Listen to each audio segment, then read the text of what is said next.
on Nova Legends podcast. I have McLean coach Mike O'Brien, whose Highlanders pulled off 3 road wins in a row to get to the regional tournament this week with a showdown against their familiar rival, Madison. Coach, congratulations. Thanks for doing this. Oh, thanks. Thanks for having me. Appreciate it. Oh, of course. Well, let me give you a little bit of your background. You're a pretty familiar face in the area for basketball fans. You're a 96 graduate of Virginia Tech. Sorry to hear that, Coach. Happened to be a UVA guy. Uh, you worked for the great Charlie Thompson, who at one point I worked for as well. I was a summer league coach at Robinson for a few years back in the late '80s. Okay. Yeah, you were a math you're a math teacher and special education teacher at McLean. You also coached girls basketball there for many years. Correct. Where a very familiar guy named Kevin Roller was coaching the boys team. It And was. yeah, when Kevin moved to Madison in 2013, I believe, he took over the boys' job. And as I say, the rest is history. Coach, did I get most of that right? Yeah, I'll add one thing. I actually came into McLean and I was working with Kirsten Stone. She went to Madison. I took the girls' job from her. Kevin went to Madison. I took the boys' job from him. Yeah. So So I guess either Madison should be on the lookout for you. You're going to be coming briefly over there to the next open coaching job, I guess. no, I'm good where I am. I've been here for a while and I've enjoyed my time at McLean, so I'm good. Yeah, I like McLean. My kids played at Yorktown. My son was a soccer player, and McLean was our huge rival. Got to know a lot of the McLean kids over the years. It's a fun rivalry. How would you describe the McLean students in the McLean high school community? Uh, I can't thank the students enough. I mean, I give them a ton of credit, and it doesn't matter the sport really. They come out and support no matter how we're doing. I'm impressed when our football season isn't going real well. They still come out on Friday nights.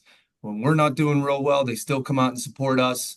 Obviously, this year, as the games went on back end of the year, the crowd grew a little more and more. Um, to where it was a great event for the finals. But even prior to that, we would arrive to Langley, we arrived to Yorktown, and before we even got there, our student section was already kind of filled.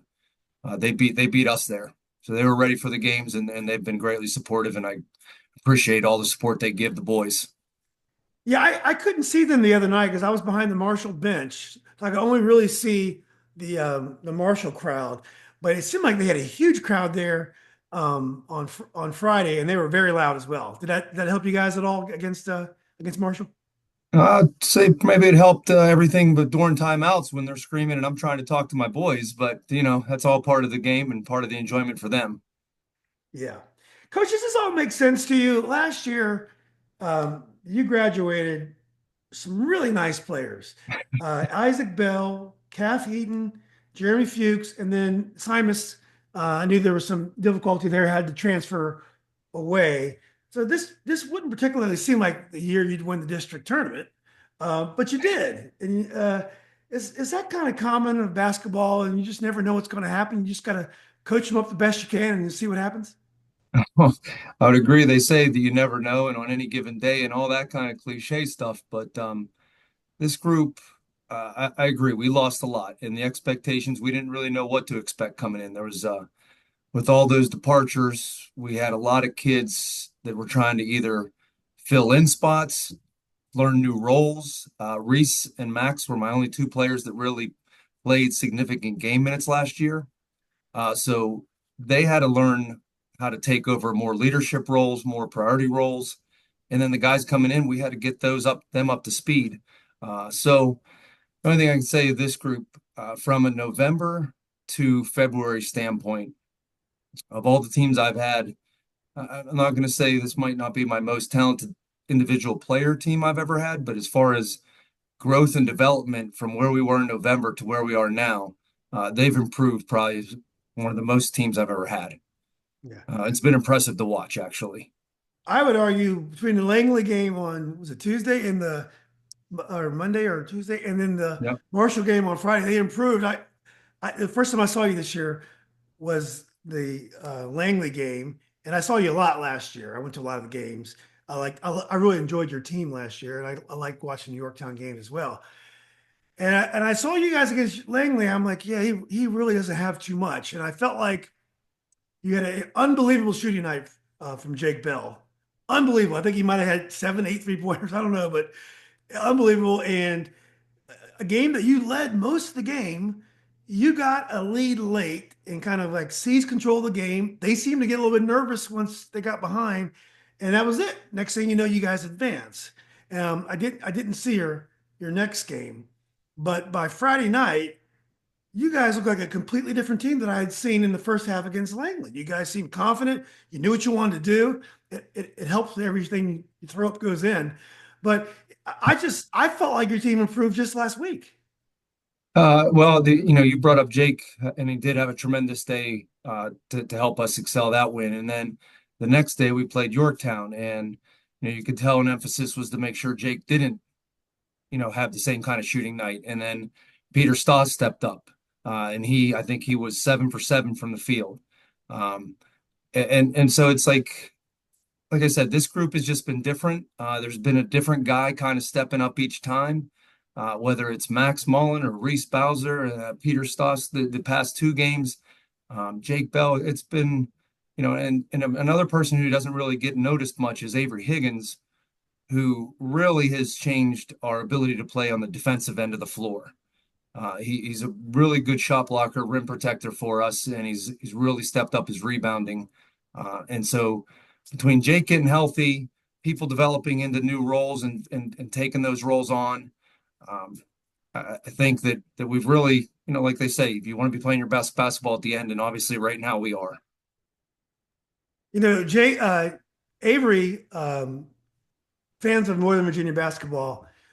There's a player named Jim O'Brien. I don't know if you're a younger guy than I am, but he played for Stewart in the late '60s, maybe early '70s, and he played at University of Maryland. And he is a lookalike. More last year when his hair was a little bushier, but he was a redhead guy. He was kind of a Larry Bird type and played for Stewart. Just an amazing player. Played in the NBA, in the ABA for a few years. So when I see Avery, and it was a huge. And I'm getting to this Friday game a little bit too quickly, but it was a huge psychological edge when he hit that 3-pointer on Friday because that's not something I don't think he does a lot of. And he came out. You got a packed gym. You got all kinds of emotion in the gym, and he steps up and cool. He gets a three. That was a huge moment for your team. It was the first play was a set call. And Avery he shoots them in practice, and he won't look at the rim in the game. And I said, Avery, if I call a play for you, are you going to shoot it or no? And he said, no, I'll shoot it. I said, all right. I said, so we're going to do it. Um, Ironically, I did the same thing for senior night for his brother Jimmy Higgins, and so I believe the Higgins brothers are 2 for 2 in their career Yeah. on set plays. But that was a set play for Avery, and he stepped up calmly, knocked it down, and to be honest, I mean, it got our crowd involved right away. Kind of maybe hopefully put them a little bit on their heels and wanted to bring Anderson out, make him have to defend a little more than he likes to do outside of the paint area. And it just worked out great for us to begin the game. Well, is there any more Higgins brothers that you can bring it? Yeah. No, No. no more Higgins brothers. But to be honest, for however much longer we play, whether it's 1, 2, 3, whatever games, hopefully everyone will square up and at least look and see. And if he's open, he's got the green light to shoot the three. Yeah. Well, I want to talk more about those games, but I want to go back to Charlie Thompson. He's a guy I know well. Charlie's one of the greatest coaches in Northern Virginia history. It's funny. I tried to pick his brain sometimes, but he was a little bit guarded. I was a summer league coach. I'd been a holdover from the previous regimes. I had a hard time learning a lot from him, and it was interesting. He would take what I would ever do, what I would do in the summertime, and he would do his thing, and it's just an amazing coach. He was able to, of most coaches that I've been around, he was able to impose his vision on his team and get them to play exactly the way he wants them to play, better than any coach that I'd ever seen. And it was amazing how he could do that. And he didn't let kids bounce pass. He did a lot. He did a lot of things I just never heard anyone do, and he was just wildly successful. What kind of impact did he have on your career, and what did you learn from him? Well, Charlie, I was there for 1 year at Oakton. I was actually the JV assistant coach under Chris Kublank. Oh, cool. Um, yeah, and then Kub learned a lot from Charlie, and so To be honest, watching Charlie, he just, like you said, he got his kids to do exactly what he wanted and get them to execute. The year that I was with him, a couple kids had left, gone to South Lakes. Um, kind of thought it might be a down year for them. He really got the kids to buy in. I remember Kevin Brown was a sophomore. He had to take over the point guard position, which is a pretty hard position to take over as a 10th grader. Um, but he really hammered those kids on what they wanted to do, how to execute on the offensive end, what the exact reads were, and his attention to detail is probably what I'd say I took a lot from him, and how to break down individual things and make sure kids knew what to look for, and not just assume what kids know what to look for. Yeah. Yeah, that was interesting. I forgot all about that. It was Jason Burston, I believe, transferred to South Lakes. That was it, Jason? Jason and there was another young man too. Yeah, I can't remember, but two of them left Oakton and went to South Lakes. yeah. That was really big. I coached Kevin and Kevin Marquez in the All Star Yes, game. Those are some really competitive kids. I saw Kevin out here. Corey Brown was with them. Yeah, I think he was him and another young man was the two seniors. So it was a mixed group. Kevin Marquez and Kevin Brown, I believe, were both sophomores at the time. yeah, yeah. Those are good players. I saw Kevin out of Woodgrove a few weeks ago. He's assistant coach there. Still doing well. I don't. Looks like he can't play ball like he used to. He's almost as big as I am now. None of us can. Hope he's listening. Coach, who did you play for? Basketball yourself? I went to high school in Pittsburgh, PA. I'm a blue collar kind of kid. I immediately went from Virginia Tech. I went to Virginia Tech from Pittsburgh. To be honest, I shot up like 2.5 inches when I was in college. Hmm. Uh, Coach Hesse saw me one day, asked me if I'd come in and practice against some guys, and the only thing I did then is I got to sort of do a little practicing, and I got to play against incoming guys they were trying to recruit. So it was good. I wasn't fully incorporated into the team itself, but it was the year they went on the NCAA tournament, played Kentucky, Wisconsin, Green Bay. I got to go travel with them to go to that, so it was a great experience. Yeah, Pittsburgh has a great high school basketball culture. I know that Pennsylvania in general is not really a basketball state. It's kind of a wrestling state, kind of a football state. But I know Pittsburgh has got a great basketball culture. Yeah, we had a very good team my senior year, um, but I'm trying to think. Blackhawk was very well known in the area for my area. Dante Calabria was there, went to North Carolina and played. We purposely scheduled them because we were kind of two of the better teams in the area. They beat us, but we couldn't handle Dante. But it just to me, Pittsburgh has given me more of what my work ethic level is.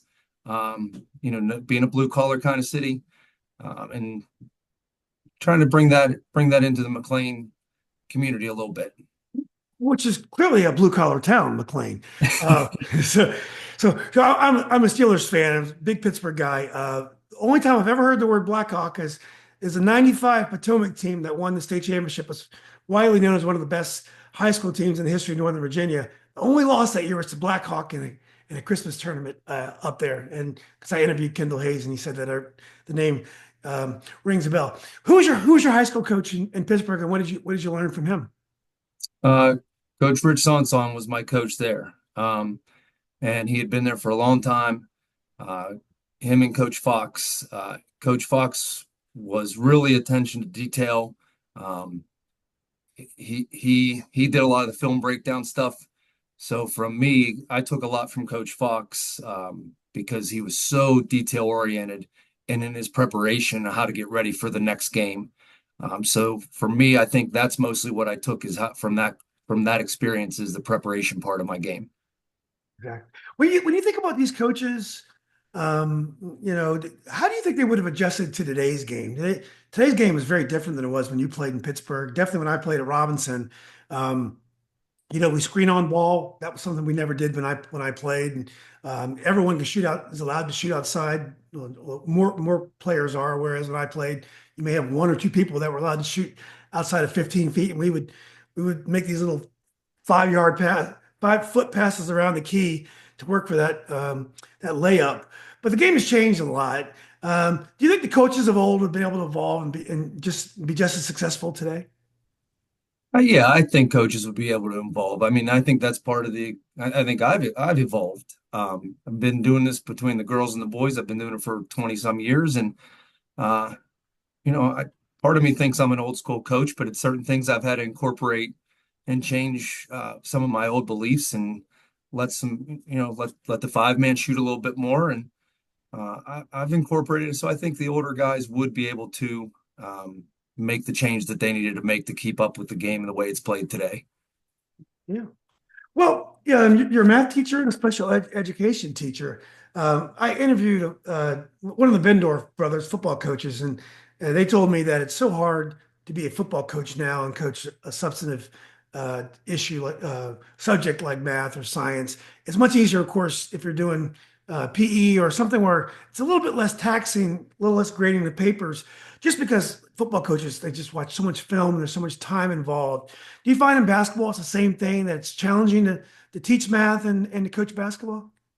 Yeah, it can be challenging, but I mean, the biggest thing is, and something I like to try to teach the boys is about how to be prepared. You know what you have to do, and you got only a certain amount of time to do it. You got to build up to some time management skills and put your priorities in order. And for me, my family is my first priority. My job and my commitment to my high school on education part is my second, and the basketball team is probably my third. Hmm. Um, but they're number two and three are pretty darn close. Yeah, yeah. Um, but no, it's just a matter of laying out, knowing what you have to do, and not waiting and procrastinating and do things last minute. And so, like I said, I've been able to do it. I have a very supportive wife who does help, and from November to February, um, you know, she's very supportive, but she's ready for me to end. And when I end, it's my turn to take on more responsibility at home. Yeah. Do you do a lot of springtime stuff, summertime stuff, and AAU? Do you get involved in that at all? Or you try to step back some? I definitely we've taken a break every time the season ends. I think the boys need a break from me. I need a break from them. We do come back usually after spring break. We start talking about getting in the weight room or possibly doing any green days, and then we have a JV summer league. We participate in Fairfax's varsity summer league. August is kind of a time where I don't see much of them. I really don't get much involved in the AAU program. I support my boys with whatever program they want, or if they need help finding a program. But I'm not adamant my boys have to. We have a lot of multi-sport athletes. Um, Over half my roster this year plays multiple sports. So I played multiple sports growing up. I'm a big believer in it, and I really don't push my kids to have to play AAU and focus on only one sport and specialize in it. So I keep my distance on the AAU group. I was going to ask you that, Coach. I feel like McLean has more kids that play more than one sport, and I find that other schools the kids are more like specialists. But I was going to ask you that because I feel the same way. I noticed that you're like CAF and the Bells and I'm sure others. They not only do they play other sports, they're good in other sports. Is there something about McLean? You think maybe the coaches there are more collaborative and you guys encourage that? Well, I will say we definitely encourage each other. I've been with the baseball coach. Gosh, I can't even tell you. He's been there, I think, over 10 years. Our football coach came in. He's been there for a few years now, and he's definitely works well with all of us. The lacrosse coach has been there. God, he must be there 10 years as well. Um, and so we support each other. We talk to each other about athletes when we're talking about, what do you think of this kid? We talk about character and what they bring to the team and what are the pros and cons. But I do think that the coaches working together and supporting each other does help the kids feel more comfortable being able to know that they can play multiple sports and be successful at multiple sports. You think it's important to your coaching to be in the building? I do. I definitely think it's an advantage. There are definitely times where something happens. I can immediately go and find a kid, talk to a kid. I can check in with teachers directly. Um, you know, uh, that a big emphasis for me and the boys know that education and academics come first. I separate myself from the VHSL rule. I have my own little rule to be able to be playing in games, and so be able to talk to teachers knowing me, feeling comfortable coming to me when there is a problem. They know that I'll address it, So I think between me and how long I've been there, the staff knows me, knows how I handle things. The boys know how I handle things. So I definitely think being in the building is a tremendous help. Yeah. Was it tough to leave girls basketball? And what did being a girls coach bring to your coaching on the boys side? Does it make you a better boys coach? So there are pros and cons on both. Was it hard to leave at the moment? Yeah, it was definitely hard. You get attached to kids. You build a program or be part of a program, and then you have to say you're leaving it. So it definitely was hard telling that group of girls that I was leaving. But at that point, I also felt like I kind of wanted a different challenge and to see what the boys' side was like. Um, and there's differences between the two, and I'm not saying one's better than the other, but I've enjoyed my time on both of them. Did you run the same offense with the girls you run now with your boys? No, and I wouldn't say that I'm not. I have liked the offense that I've run the last couple years, but like you said earlier, you have to kind of evolve, and I had to evolve a little bit from what I had ran earlier in my career. And to be honest, I do try to look at my personnel, which I assume everyone kind of does, and what's going to work best with this group, and is this offense really the best thing that I can run to help this group maximize their ability levels. Yeah. When did you pick up the lollipop in your mouth? So it reminds me. There was a player on the Royals named UL Washington used to have a toothpick in his mouth when he would go to bat. Actually, when he was in the field too. So that reminds me of old UL. When did you pick up that? I don't want to say habit, that feature. So it was, I would say 3 years ago, maybe. My voice was gone. Um, I realized I left my throat lozenges that I was supposed to bring from home. I left them. Somebody had a lollipop. They offered it to me.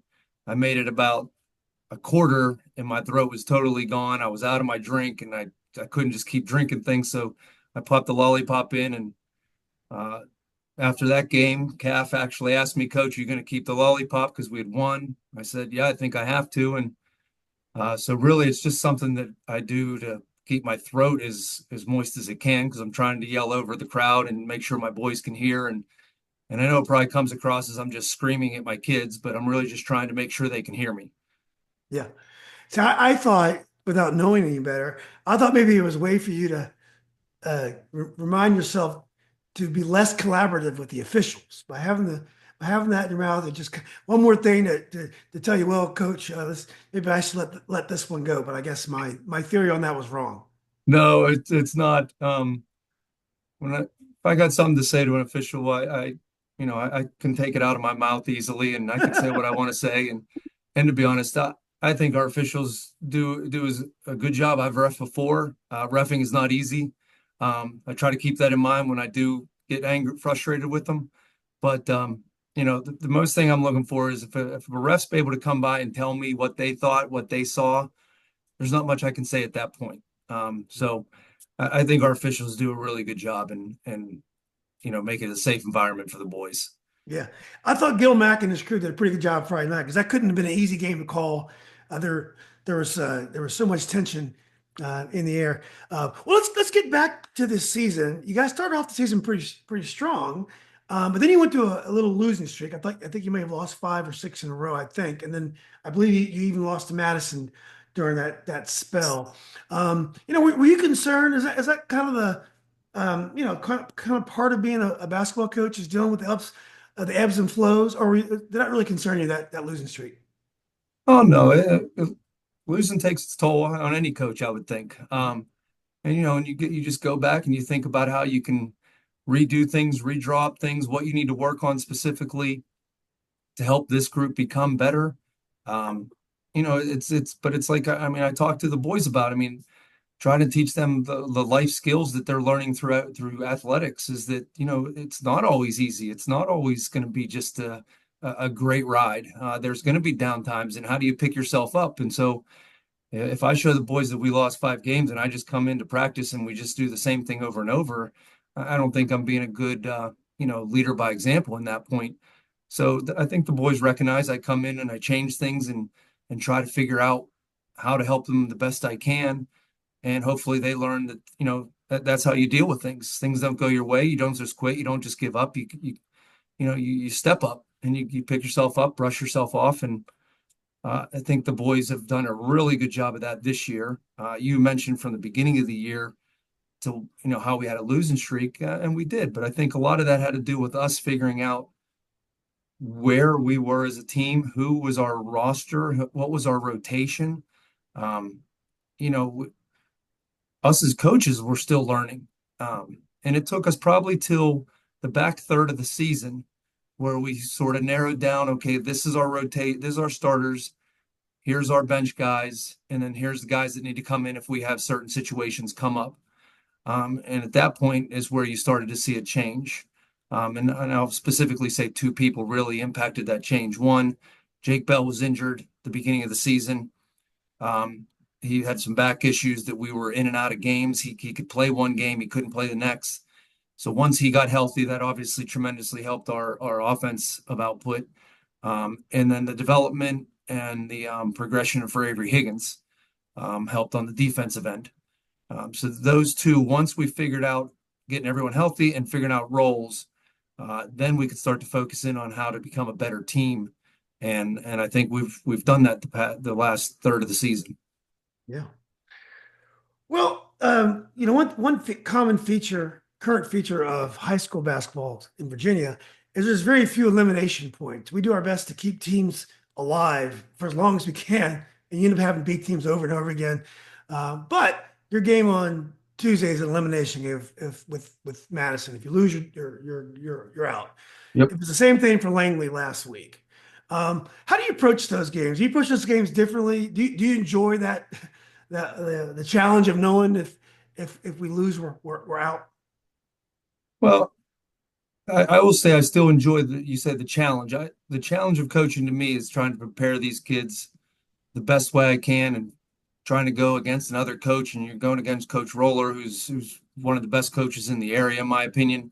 Uh, Trying to match wits with him, yeah, I take that as a challenge, and I enjoy that part of the game. And then I don't play anymore, so this is my ability to compete. Yeah. So, well, going into the Langley game, Langley kind of had an uneven season as well. They were really, I don't want to say weak, but they didn't start off the season very strong. But they had times late in the year where they were playing great. They beat Colonial Forge at Colonial Forge, and they won their district. They had some decent efforts all of a sudden. How did you feel going into that game?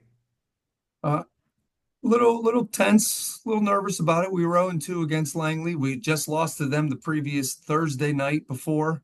Um, and they beat us handily the first time we played.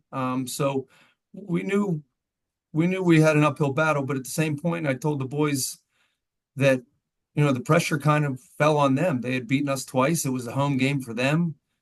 We're not supposed to win, and we came in and, like I said, we played really well, both ends of the floor on that game.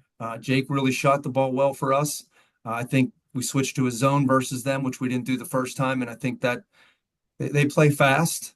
They attack the rim off the bounce a lot, and I think the zone helped slow that down and got them a little out of their comfort zone, which, and as the game went on, confidence for our boys built up a little bit, and I think maybe a little tension for their boys built up.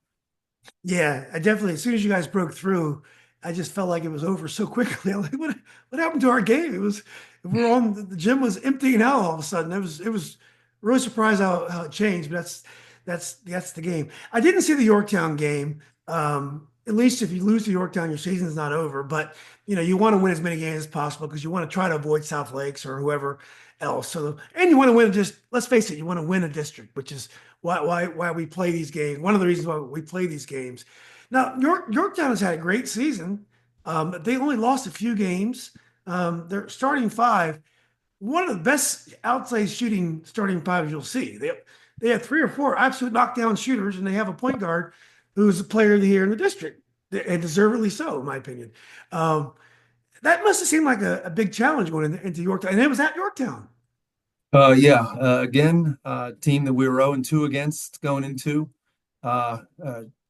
Tremendous amount of talent on that team, between the size, the length, their strength, and then you combine that with the ability to shoot from the outside.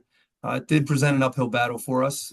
We played them really hard the second time we played. We lost by one. Jake Cullum hit a tremendously difficult shot to take a 1 point lead. And then we fell a little short on our effort to take the lead and win it at the buzzer. I guess I needed Calf's half court shot from last year, but we didn't get that. But we lost by one. But we came in that locker room, and I don't feel like my boys were down. They almost felt like they realized they could compete with a team like that. And that was definitely a turning point for us. And when the boys started to realize that they just have to play hard and they're going to give themselves an opportunity. It doesn't guarantee anything, but I think they went into that game, the playoff game versus Yorktown, knowing they had the ability to compete with them. It was just a matter of if we could execute for 32 minutes, and we did. We played a tremendous defensive effort in that game. We held them to 16 points at half. Well below what they're used to doing. Again, trying to take Jake a little bit out of his rhythm. He's a really tough matchup. He can handle the ball. He can score from all three levels. And like you said, you add in another shooter on the left and the right side. You add a big inside. But we competed really hard. My boys challenged themselves. They stepped up and again they proved to themselves that they could beat a really good team. So the frame of mind must have changed. And I mentioned this earlier that I felt the team had improved between Langley and Marshall. But they must have really, after beating Yorktown, they had to really be pretty confident going into Marshall. Yeah, they definitely were feeling good. Again, we used the same script of saying, another team we were 0-2 against. It's at their gym. Is that right? Or So three teams you're 0-2 we were against? we were 0-6 versus them. Um, and so we said, the pressure is on them there, and so we wanted to start off well, and put a little pressure on them to feel like it's not going to be an easy night.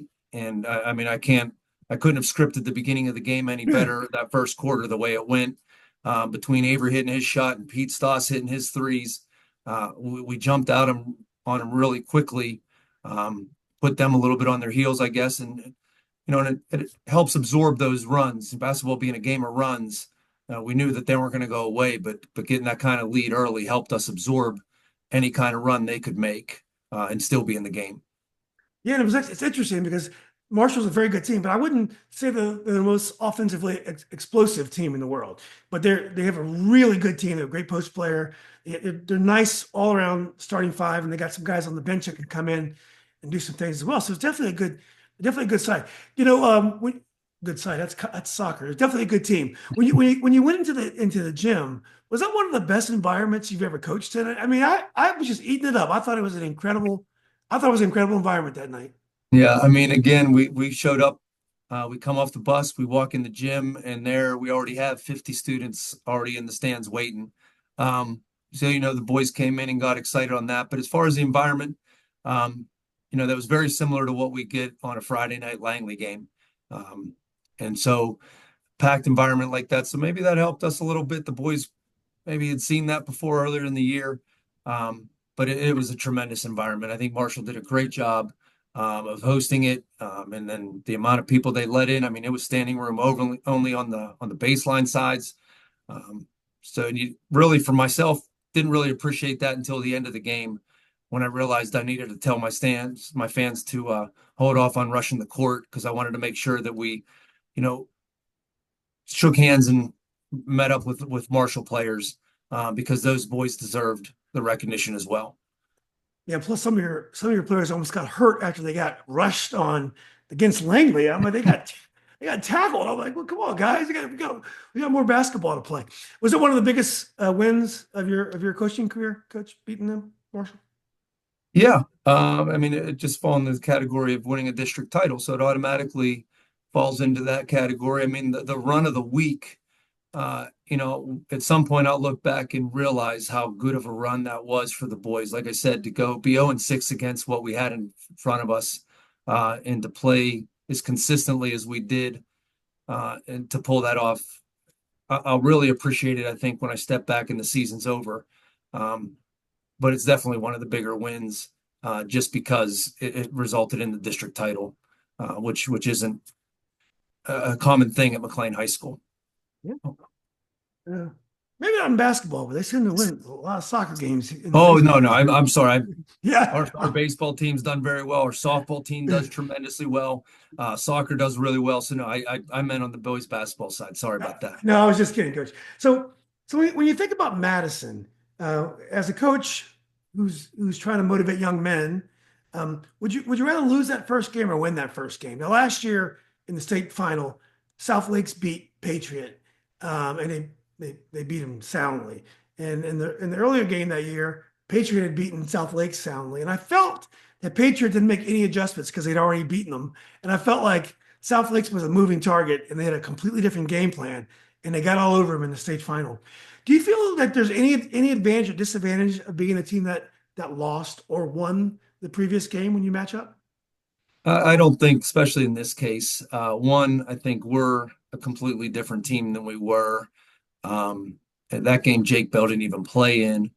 Um, on the other side of it, I know Coach Roller is not going to come out and just roll the ball out and play the same style. I mean, he has so many different things and variations defensively and offensively, and his kids are so disciplined that I know they're going to come in and play focused. The challenge for me is making sure my boys are ready for all the possible different things he might throw at us.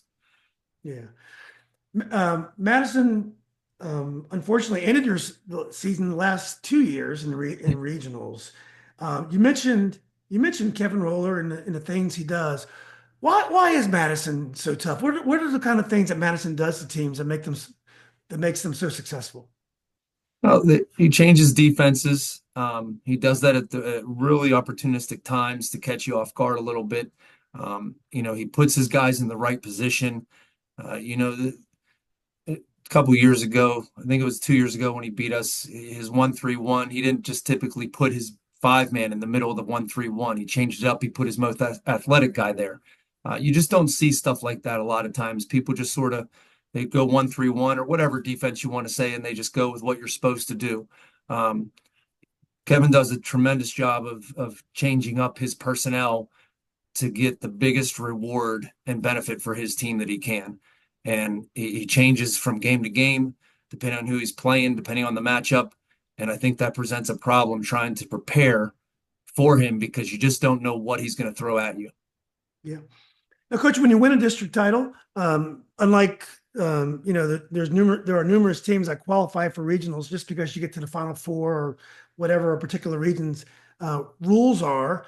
Do you ever have to worry about your kids, being a place that we want some hardware, or is it one of those things where most kids they want to play as many games as possible? That's not really a factor at this point. And this is a first for us, so I guess I'm going to see myself. I Yeah. guess that's my job is to make sure that we don't show up complacent and thinking, okay, our job's done, and we still got more basketball left to do. So that's going to fall on me to make sure we're as prepared as we can, so that that isn't the case, and hopefully give Madison as tough a game as we can. Yeah. You think the game will be a sellout at Madison? Um, I don't know, sell out. I mean, see what kind of. I'm hoping not, because that means Madison fans don't come out as much as I hope hope they don't. But I think McLean fans will come and support. I think the kids are excited about it, and they've been supportive all last week, and I think that will continue. So I think there'll be a good crowd. And Madison, truthfully, their fans are really good, and they always come out. So I claim it to be a sellout. I don't know. Will it be well attended and will I need my lollipop? Yes. Well, I think for sure Madison's girls teams are usually alive, and I believe they're alive, and so they usually have to split up the crowd a little bit. But I haven't kept up this year, so maybe I'm not sure if they're alive. But anyway, well, Coach, look, this has been great. It was very nice to meet you. I've admired your work from afar, except for when you played Yorktown.